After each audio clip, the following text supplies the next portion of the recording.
ଛଟିଆ ଭୁଲ ପାଇଁ ଦେଖନ୍ତୁ ଦର୍ଶକ ବନ୍ଧୁମାନେ ସୁଭଦ୍ରା ହିତାଧିକାରୀଙ୍କ ଆକାଉଣ୍ଟକୁ ଗତକାଲି 5,000 ଟଙ୍କା ଆସିଲା ନାହିଁ। ତ ଦେଖନ୍ତୁ ସରକାର କହିଥିଲେ ଯେ ଜାନୁଆରୀ ମାସ ଶେଷ ସପ୍ତାହ ସୁଦ୍ଧା ଆପଣଙ୍କ ଆକାଉଣ୍ଟକୁ 5,000 ଟଙ୍କା ଯିବ ପ୍ରଥମ କିସ୍ତିର ଚତୁର୍ଥ ପର୍ଯ୍ୟାୟ। ତ କେଉଁ ଭୁଲ ପାଇଁ ଆସିଲା ନାହିଁ, କାହାର ତ୍ରୁଟି ରହିଛି, ସେହି ବିଷୟରେ ସବୁ ଆଲୋଚନା କରିନେବା। ତା ପୂର୍ବରୁ ସାଙ୍ଗମାନେ ଭିଡ଼ିଓକୁ ସ୍କିପ୍ ନକରି ଶେଷ ପର୍ଯ୍ୟନ୍ତ ଦେଖନ୍ତୁ, ସମ୍ପୂର୍ଣ୍ଣ ତଥ୍ୟ ଜାଣିପାରିବ। ଆମ ଚ୍ୟାନେଲରେ ଆପଣ ନୂଆ ଆସିଛନ୍ତି, ପ୍ରତିଦିନ ଆସୁଥିବା ଏମିତି ନୂଆ ଅପଡ଼େଟ୍ ପାଇବାକୁ ଚାହିଁଥିଲେ ଏବେ ଯାଏଁ ଚ୍ୟାନେଲ ସବସ୍କ୍ରାଇବ୍ କରନ୍ତୁ, ତା ସହିତ ନୋଟିଫିକେସନ୍ ବେଲ୍ ଆଇକନ୍ ଦବାଇ ଅଲ୍ କରନ୍ତୁ। ଯେତେବେଳେ ନୂଆ ଅପଡ଼େଟ୍ ଦେବୁ ସର୍ବପ୍ରଥମେ ଆମ ନୋଟିଫିକେସନ୍ ସମସ୍ତେ ପାଇପାରିବ। କେଉଁ ଭୁଲ ଯୋଗୁଁ ଦେଖନ୍ତୁ ପ୍ରଥମ କିସ୍ତିର ଚତୁର୍ଥ ପର୍ଯ୍ୟାୟ ଗତକାଲି ଆସିଲା ନାହିଁ ତୁମକୁ ମୁଁ କହୁଛି। କାରଣ ଦେଖନ୍ତୁ ଯେଉଁ ମହିଳାମାନେ ଦେଖନ୍ତୁ 3,31,000 ମହିଳା ରହିଯାଇଛନ୍ତି, ସେମାନେ ଦେଖନ୍ତୁ ବର୍ତ୍ତମାନ ଯେ NPCI ତ ଲିଙ୍କ୍ କରିନାହାନ୍ତି, ଦେଖନ୍ତୁ ତାଙ୍କ ପାଇଁ ରହିଯାଇଛି। ଆଉ 2 ଲକ୍ଷରୁ ଉର୍ଦ୍ଧ୍ୱ ମହିଳା ରହିଛନ୍ତି ଯେଉଁମାନେ କି ବାୟୋମେଟ୍ରିକ୍ କରିନାହାନ୍ତି। ଦେଖନ୍ତୁ EKYC ଯେଉଁମାନେ କି ବାୟୋମେଟ୍ରିକ୍ ଦ୍ୱାରା ସେମାନେ EKYC କରିନାହାନ୍ତି, ସେଥିପାଇଁ ମଧ୍ୟ এই ଯୋଜନା ସ୍ଥଗିତ ରଖିଛନ୍ତି। ତାରିଖ ବଦଳିଲା କାହିଁକି ଦେଖନ୍ତୁ, ଜାନୁଆରୀ ମାସ ଦେଖନ୍ତୁ 29 ଏବଂ 30 ତାରିଖ ସମୟ ଦେଇଥିଲେ ସରକାର, ଯେଉଁଟାକି ନିକଟ ବ୍ୟାଙ୍କକୁ ଯାଇ ସମସ୍ତେ NPCI ଲିଙ୍କ୍ କରିନ୍ତୁ, ଯେମାନଙ୍କର ରିଜେକ୍ଟ ତାଲିକାରେ ନାମ ଅଛି NPCI ଲିଙ୍କ୍ କରିନ୍ତୁ ବୋଲି କହିଥିଲେ।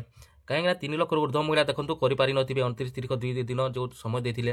ତ ସେମାନେ ଯଦି କରିଦେଇଥାନ୍ତେ ତାହେଲେ ଦେଖନ୍ତୁ 31 ତାରିଖ ସୁଦ୍ଧା ସନ୍ଧ୍ୟା ଆପଣଙ୍କୁ ଦେଖନ୍ତୁ 5,000 ଟଙ୍କା ମିଳିଥାନ୍ତା।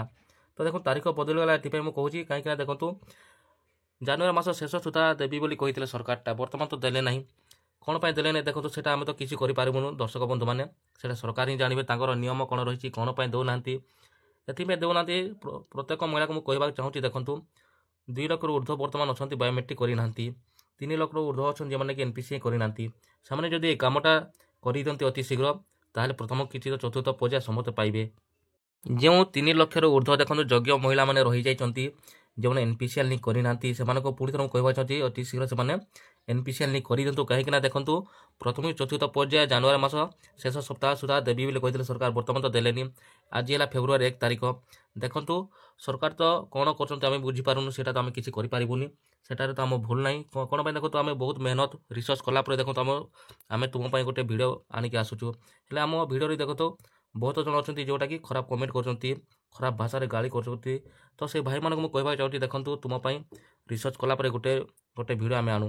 ତ ଏହି ସୁଭଦ୍ରା ଯୋଜନାରେ ଦେଖନ୍ତୁ ଅଫିସିଆଲ ୱେବସାଇଟ୍କୁ ଆସିଲା ପରେ ମଧ୍ୟ ଦେଖନ୍ତୁ ଏଠାରେ ଏବେ ମଧ୍ୟ ଦେଖନ୍ତୁ ଶୋ କରୁଛି ଯେ 29 ଏବଂ 30 ତାରିଖ ଯେଉଁ ସମୟ ଦେଇଥିଲେ ସରକାର, ଦେଖନ୍ତୁ ଏଠାରେ ଦେଖନ୍ତୁ ଏବେ ଯେ ମଧ୍ୟ ଶୋ କରୁଛି ଯେ ନିକଟସ୍ଥ ବ୍ୟାଙ୍କକୁ ଯାଇ ଆପଣମାନେ NPCI ଲିଙ୍କ୍ କରନ୍ତୁ ବୋଲି। ଦେଖନ୍ତୁ ଏଠାରେ 29 ଏବଂ 30 ତାରିଖ ପୁଣି ଶୋ କରୁଛି। ଦେଖନ୍ତୁ ଆଜି ହେଲା ଫେବୃଆରୀ 1 ତାରିଖ, ଏଇଟା ତ ଏବେ ଦେଖାଯିବା କଥା ନୁହଁ। ଯେଉଁ ମହିଳାମାନେ ଦେଖନ୍ତୁ ସୁଭଦ୍ରା ଯୋଜନାରେ ଆବେଦନ କରିଛନ୍ତି, ସେମାନଙ୍କୁ ମୁଁ କହିବାକୁ ଚାହୁଁଛି ସେମାନେ ଧୈର୍ଯ୍ୟହରା ହୁଅନ୍ତୁ ନାହିଁ। କାହିଁକିନା ଆଜି ତ ଫେବୃଆରୀ ମାସ ପଳେଇ ଆସିଲା। ତ ଦେଖନ୍ତୁ ଆପଣଙ୍କୁ ତ ଯେଉଁଦିନ ନିଶ୍ଚୟ ମିଳିବ ପ୍ରଥମ କିସ୍ତିର ଚତୁର୍ଥ ପର୍ଯ୍ୟାୟ, এই ଯୋଜନାର ଲାଭ ସମସ୍ତେ ପାଇପାରିବ। ତ କେବେ ମିଳିବ ତ ସେଇଟା ପୁଣି ମୁଁ କହିପାରିବିନି। କାହିଁକିନା ଦେଖନ୍ତୁ ଆମେ ତୁମ ପାଇଁ ବହୁତ ଗୁଡ଼ାଏ ଭିଡ଼ିଓ ଆଣିକି ଆସୁଛୁ, ଜେନ୍ୟୁନ୍ ଭିଡ଼ିଓ ଆଣିକି ଆସୁଛୁ। ତ ବହୁତ ଜଣ ଅଛନ୍ତି ଖରାପ କମେଣ୍ଟ କରୁଛନ୍ତି, ସେ ଭାଇମାନଙ୍କୁ ମୁଁ କହିବି ତୁମେ କମେଣ୍ଟ କରିବାକୁ ଚାହୁଁଛ ତ କମେଣ୍ଟ କର। ନିଜର ଷ୍ଟାଟସ୍ ଚେକ୍ କଲାବେଳେ ଦେଖନ୍ତୁ ଏଠାରେ କମ୍ପ୍ଲିଟେଡ୍ ରହିଛି, ବାୟୋମେଟ୍ରିକ୍ ରହିଛି ଏବଂ ଦେଖନ୍ତୁ ଅଣ୍ଡର ପ୍ରୋସେସ୍ ରହିଛି, ଯେଉଁଟାକି କେବେ ଆପ୍ରୁଭ୍ ହେବ ତ କହିପାରିବୁନି। କାହିଁକିନା ତୁମକୁ ମୁଁ କହିଥିଲି ଯେଉଁଦିନ ପ୍ରଥମ କିସ୍ତି ଚତୁର୍ଥ ପର୍ଯ୍ୟାୟ ଦେବେ ସରକାର, 1-2 ଦିନ ପୂର୍ବରୁ ଏଠାରେ ଆପ୍ରୁଭାଲ୍ ହେଇଯିବ। ତ ଦେଖନ୍ତୁ ବର୍ତ୍ତମାନ ଯାଏଁ ମଧ୍ୟ ଅଣ୍ଡର ପ୍ରୋସେସ୍ଟା ରହିଛି।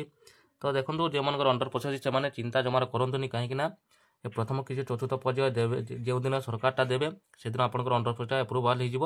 ଆପଣମାନେ এই ଯୋଜନାର ସମସ୍ତେ ଲାଭ ପାଇପାରିବେ। ଆପଣଙ୍କ ଆକାଉଣ୍ଟକୁ 5,000 ଟଙ୍କା ଲେଖାଏଁ ଯିବ।